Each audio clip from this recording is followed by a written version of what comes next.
그러면 손님이 직접 마주하는 내부 공간은 어떨까요?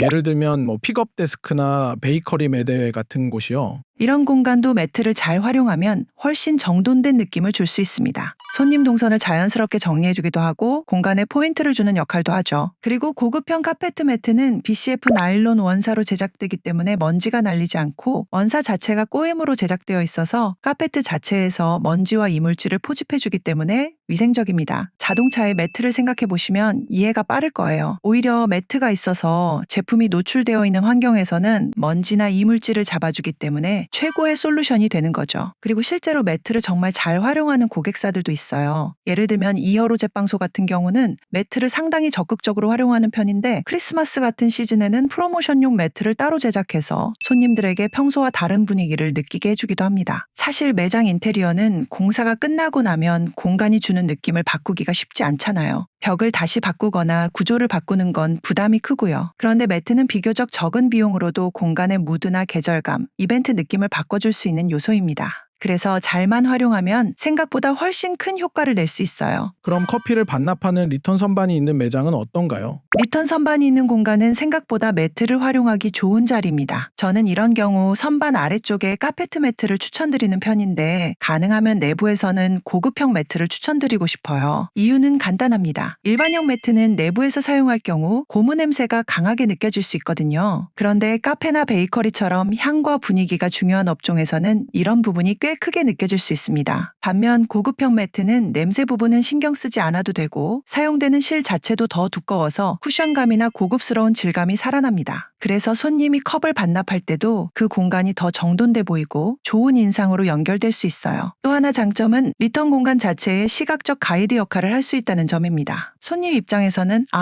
여기가 컵을 놓는 자리구나 이렇게 자연스럽게 인식하게 되니까요. 다만 내부에 들어가는 매트이다 보니 입구처럼 너무 선명하거나 강한 디자인보다는 매장 인테리어와 잘 어울리는 무드로 가는 게 좋습니다. 오히려 이 공간은 로고를 강하게 넣기보다는 로고 없이 차분한 톤의 카페트 매트로 정리해주는 쪽이 더 세련되게 보일 수 있어요.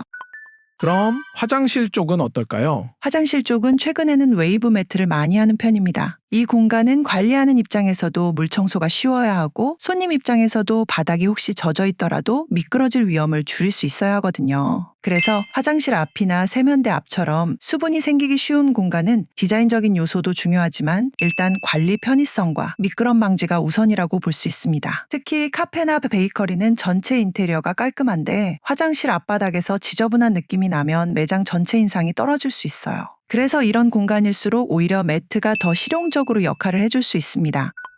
그럼 테라스가 있는 매장은 어떤 매트를 보면 좋을까요? 테라스가 있는 매장이라면 저는 잔디 매트를 추천드리고 싶어요. 예전엔 바닥 전체를 전부 잔디 매트로 덮는 스타일도 있었는데 요즘은 그런 방식보다는 포인트를 주는 방식이 더 많이 선호됩니다. 그래서 테라스 한 구역이나 포토존 느낌이 나는 자리 혹은 고객이 잠깐 머무는 공간에 포인트로 들어가면 훨씬 감각적으로 보일 수 있어요. 그리고 만약 카페 자체가 아스콘 포장이 안 되어 있는 주차장을 가지고 있다면 비 오는 날이나 눈 오는 날에 바닥이 질퍽해질 수 있잖아요. 이럴 때는 야자 매트를 깔아두는 걸 추천드립니다. 야자 매트는 진흙이나 흙탕물로 인한 불편을 줄이는 데 도움이 되고 자연스러운 분위기도 잘 살아납니다. 게다가 별도로 수거해서 버리는 부담 없이 시간이 지나면서 자연스럽게 분해되는 타입도 있어서 폐기 측면에서도 비교적 부담이 적은 편이에요. 그리고 한 가지 팁을 드리자면 인조 섬유로 만든 야자 매트보다는 자연 섬유, 그러니까 코코넛 섬유로 만든 야자 매트를 추천드립니다. 이런 제품이 훨씬 자연스러운 느낌도 살고 용도 자체와도 더 잘 맞는 경우가 많습니다.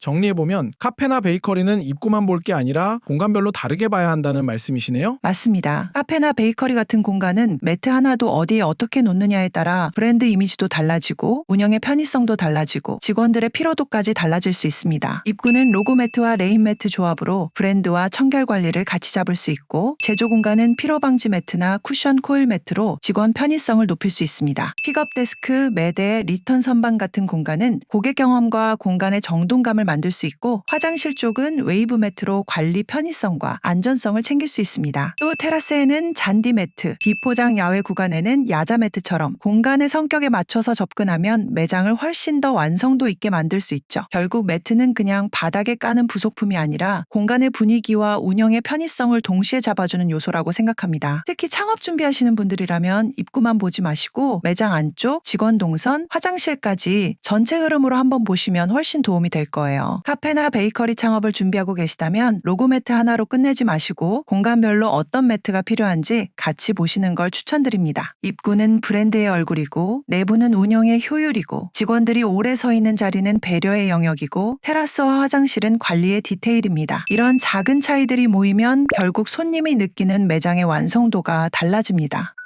오늘 자세한 설명을 해주셔서 감사합니다. 제 지인이나 그리고 카페나 베이커리 창업을 준비 중이신 분들에게도 도움이 될 것 같아요. 영상 시청해주셔서 감사합니다. 쿠쿠매트였습니다.